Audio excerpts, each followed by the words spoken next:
তোমার বাবার সাথে তুমি সম্পর্ক রাখিও না।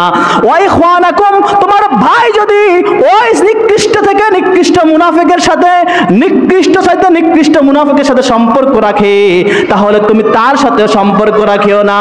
জোরে জোরে বলুন না নাউযুবিল্লাহ। মুআজ্জাজ হাজিরিন, আমি প্রথমে আয়াত দিয়ে দিয়েছি।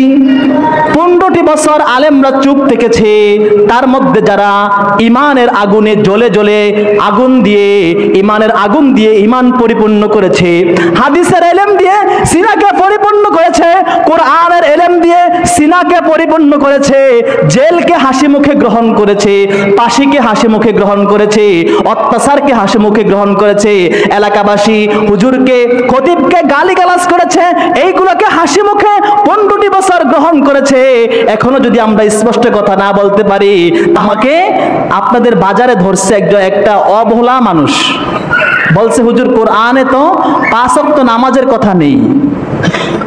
তখন আমি ওনাকে তাৎক্ষণিক 5টা থেকে 7টা আয়াত দিয়ে বুঝিয়ে দিয়েছি যে কোরআনে অবশ্যই নামাজের কথা রয়েছে, 5 ওয়াক্ত নামাজের কথা রয়েছে। যারা দেখার প্রয়োজন আপনারা আমার পেজে দেখতে পারবেন, এখানে রয়েছে।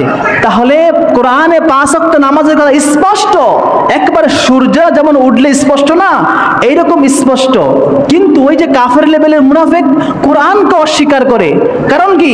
আপনার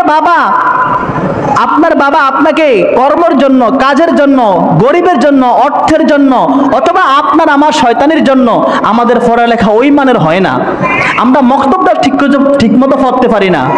কিন্তু মুআজ্জাজ হাজিরিন, এই যে কোরআনকে সামনে রেখে কথা বলি, এই যোগ্যতা একদিন হয় নাই আমাদের। এই যোগ্যতা হয়েছে 18 বছর বয়সে, যখন প্রাপ্ত মোটামুটি জ্ঞান হয়েছে, সরসরিয়া পড়তে শিখেছি, ABCD পড়তে শিখেছি। এরপর থেকে যখন 18টি বছর অধ্যয়ন করেছি, তারপরে আমাদের সামনে কোরআনের তাফসির খুলে দিয়েছে। তাহলে মুআজ্জাজ হাজিরিন, যারা মক্তব লেভেলে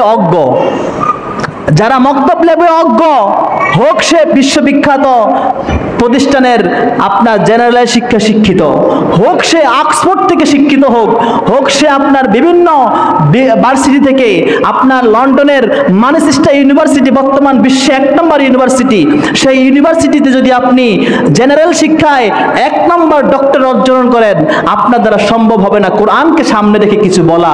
কারণ কি? কোরআনকে সামনে রেখে অনুবাদ করতে হলেও আপনার 21টা ইলমের প্রয়োজন। কোরআনকে সামনে রেখে একটা আয়াতের অর্থ তুলতে হলে 21টা ইলমের প্রয়োজন। এই 21টা ইলম যদি আপনার মধ্যে থাকে, তাহলে আপনি অর্থ তুলতে পারবেন। এই 21টা ইলমে একটু খেয়াল করবেন, এই 21টা ইলমে যদি আপনি পারদর্শী হন, 21টা ইলমে একটা হচ্ছে পারা, যেমন বাংলাতে অনেকেই কথা বলতে পারে, কিন্তু বাংলা ভাষার যদি জ্ঞান নেওয়া হয়, আমাদের ভালো ভালো শিক্ষিতরা আটকিয়ে যায়। বাংলার হার্ড কিছু শব্দ আছে, এগুলো বানান জিজ্ঞেস করলে ভালো আপনার প্রফেসররা পর্যন্ত আটকিয়ে যায়।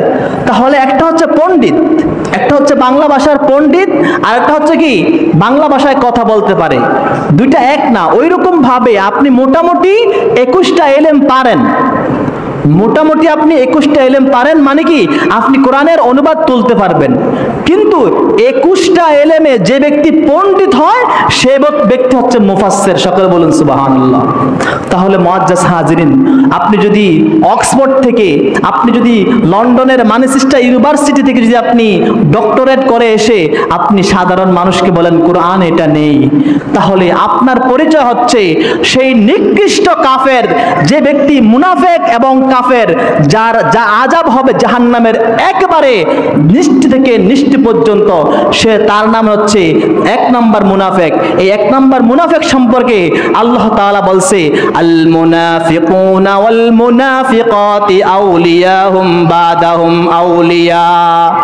এক মুনাফিক মহিলা, এক মুনাফিক পুরুষ, অথবা এক মুনাফিক পুরুষ অপর মুনাফিক পুরুষ, এক মুনাফিক মহিলা অথবা অপর মুনাফিক মহিলা, মহিলা তারা পরস্পরে বন্ধুত্ব করতে পারে, কিন্তু এক মুসলমান অপর মুনাফিকের সাথে, এক মুসলমান স্পষ্ট অগ্নিপূজক কাফেরের সাথে, এক মুসলমান স্পষ্ট অগ্নিপূজক স্পষ্ট কাফের মার্কা মুনাফিকের সাথে সম্পর্ক রাখতে পারে না।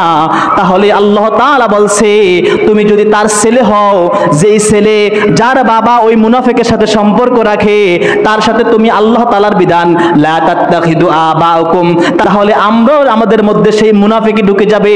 আমি আপনাদেরকে প্রথম আয়াতটি দিয়েছিলাম, অকুলু কওলান সাদীদা, তোমরা সকলে মিলে সোজা সাপটা কথা বলো, তোমরা একেবারে ডাইরেক্ট কথা বলো, কোনো কাটছিট করা গোলমাল পাকিয়ে কোনো কথা বলবে না।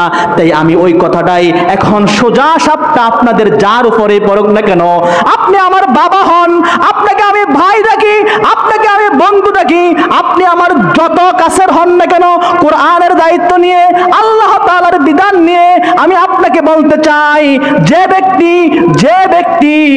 ব্যক্তি আপনার সমাজে বলবে এই চায়ের কাপটা তোর খোদাকে বল সরাতে, বিল্লাহ তোর খোদা যদি থাকে তোর খোদাকে এই চায়ের কাপটা সরাতে বল। আপনি আমি যদি ওই লোককে তারপরেও মানি, যেই লোক আল্লাহ তাআলা সম্পর্কে এইটুক আকীদা রাখে, যেই লোক আল্লাহ সম্পর্কে এতটুক মুনাফিকি করে, সে স্পষ্ট এক নাম্বার মুনাফিক, যে ব্যক্তি কাফের চাইতে আরো নিকৃষ্ট। তিন শ্রেণীর মুনাফিকের কথা আমি আপনাদেরকে স্পষ্ট করেছি। তিন শ্রেণীর মধ্যে দুই শ্রেণী মুসলমান হতে পারে, এক শ্রেণী মুসলমান হতে পারে না রে ভাই। ওই এক শ্রেণী হচ্ছে যে নিকৃষ্ট থেকে কাফেরের চাইতে আরো বেশি নিকৃষ্ট। ওই শ্রেণীর মুনাফিক হচ্ছে যারা মানুষদেরকে ইসলামের লেবেল লাগিয়ে আল্লাহর কাছ থেকে সরিয়ে দিবে, রাসূলের কাছ থেকে সরিয়ে দিবে, ইসলামের কাছ থেকে সরিয়ে দিবে। তারা কোশ্চিন কালো মুসলমান হতে পারে না। আর আমি যদি আপনি আমার বাবা হয়ে, আপনি আমার চাচা হয়ে, আপনি আমার লোক হয়ে যদি ওই ব্যক্তির সাথে সম্পর্ক রাখেন, আমার সম্পর্কে আল্লাহ তাআলা ঘোষণা দেয়, ওই লোকের সাথে আপনি সম্পর্ক রাখার কারণে আপনি আমার ছেলে হলেও, আপনি আমার বাবা হলেও আল্লাহ তাআলা ঘোষণা করে তোমরা তার সাথে সম্পর্ক রাখিও না। সকলে জোরে জোরে বলুন নাউজুবিল্লাহ।